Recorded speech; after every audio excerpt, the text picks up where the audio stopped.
మిత్రులందరికీ నమస్కారం. ఈరోజు శాసనసభలో కాంగ్రెస్ పార్టీ వ్యవహరించినటువంటి తీరు చూస్తే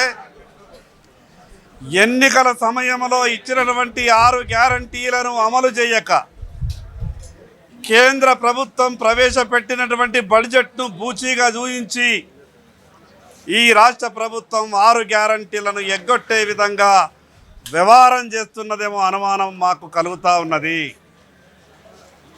పదే ఈరోజు శాసనసభలో ముఖ్యమంత్రి గారితో పాటు మిగతా మంత్రులంతా కూడా కేవలం కేంద్ర ప్రభుత్వాన్ని విమర్శించడానికి మాత్రమే రాజకీయ ప్రసంగాలు చేస్తూ తెలంగాణ రాష్ట్రం రావడానికి భారతీయ జనతా పార్టీ అన్ని రకాలుగా మద్దతిచ్చి తెలంగాణ రాష్ట్రం రావడానికి కారణమవుతూ గత 10 సంవత్సరాలలో 10 లక్షల కోట్ల రూపాయలు తెలంగాణ అభివృద్ధికి నిధులిస్తూ తెలంగాణ రాష్ట్రం ఏర్పడ్డ తర్వాత ఈరోజు తెలంగాణ రాష్ట్రంలో జరుగుతున్నటువంటి అన్ని అభివృద్ధి కార్యక్రమాలకు ఎక్కడా కూడా నిధుల డోకా లేకుండా నిధులు కేటాయిస్తే కేవలం ఈ రాష్ట్రంలో కొత్తగా వచ్చినటువంటి కాంగ్రెస్ ప్రభుత్వం 7 నెలల కాలంలో ఎన్నికల సమయంలో ఇచ్చినటువంటి 6 గ్యారంటీలను అమలు చేయని కారణంగా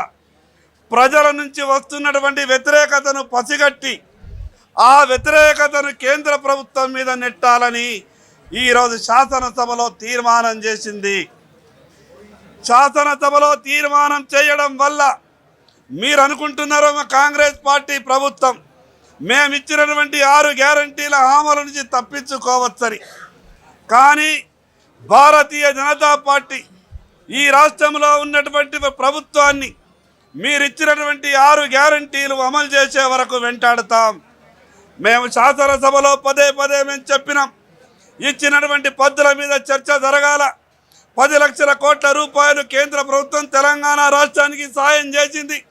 అదేవిధంగా కొత్తగా వచ్చిన ఈ కాంగ్రెస్ ప్రభుత్వం కూడా ఢిల్లీకి వెళ్ళిన తర్వాత 60 నుంచి 65 సంవత్సరాలుగా పెండింగ్లో ఉన్నటువంటి మిలిటరీకి సంబంధించిన భూముల గురించి ఒక్క మాట ఈ రాష్ట్ర ముఖ్యమంత్రి గారు కేంద్ర ప్రభుత్వాన్ని అడగగానే అనుమతులు ఇచ్చినటువంటి విషయాన్ని కూడా ఈ కాంగ్రెస్ ప్రభుత్వం మర్చిపోయింది.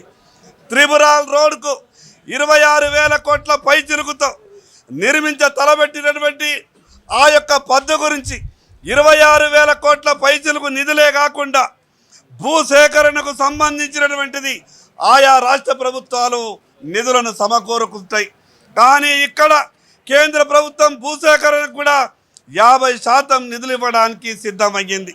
ఈ రకంగా లక్షల కోట్ల రూపాయలు వచ్చిన ఈ రాష్ట్రంలో 80,000 కోట్ల రూపాయలు ఈ సంవత్సరంలో పనులు జరుగుతున్న స్వతంత్రం వచ్చిన తర్వాత 50 సంవత్సరాలలో 2,500 కిలోమీటర్ల రోడ్లుంటే 2014 నుంచి 24 వరకు 2,500 కిలోమీటర్లు నేషనల్ హైవే రోడ్లు నిర్మించిన ఘనత కేంద్ర ప్రభుత్వం నరేంద్ర మోడీ గారిది.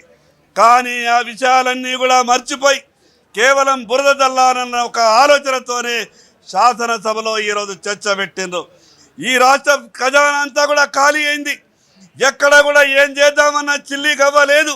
ఇచ్చినటువంటి హామీ తీర్చలేనటువంటి పరిస్థితులు ఉన్నారు. కాబట్టి ఈరోజు కేంద్రం మీద నెపం పెట్టి తప్పించుకోవాలనే ప్రయత్నం చేస్తున్నారు. ఈరోజు ఈ కాంగ్రెస్ వ్యవహారం ఈరోజు శాసనసభలో కాంగ్రెస్ పార్టీ వ్యవహరించినటువంటి తీరును తెలంగాణ రాష్ట్ర ప్రజలంతా కూడా గమనించారు.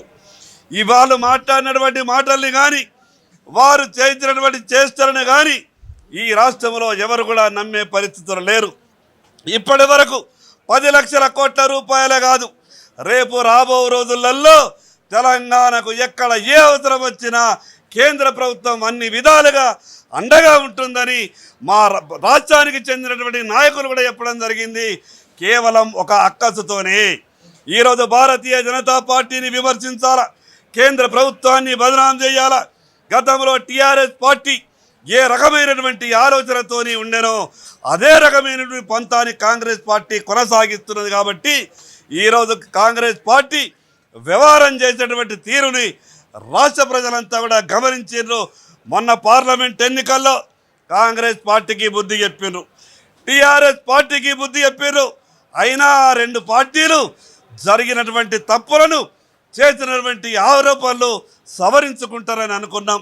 కానీ ప్రభుత్వం చేతగానితనాన్ని, ఈ యొక్క కాంగ్రెస్ అసమర్థతను కేంద్ర ప్రభుత్వం మీద నెట్టే ప్రయత్నం చేసిండ్రు. దాన్ని భారతీయ జనతా పార్టీ తీవ్రంగా ఖండిస్తున్నది. కేంద్ర బడ్జెట్లో తెలంగాణకు న్యాయం జరిగిందని మీరు భావిస్తున్నారు?